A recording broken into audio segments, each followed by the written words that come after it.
Hi everyone, in this video I'm going to show you the ways to fix your playback issue on Discovery Plus.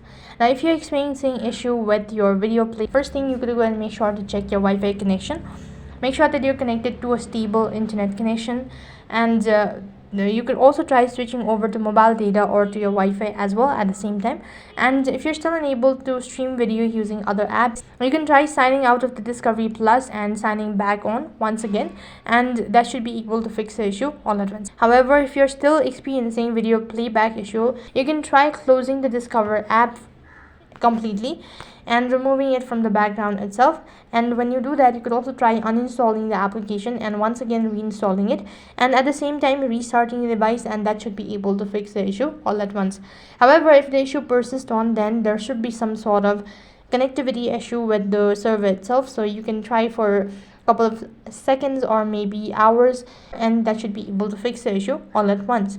So this is how you can fix your playback issue on Discovery Plus. That's it for this video. I hope the video was helpful.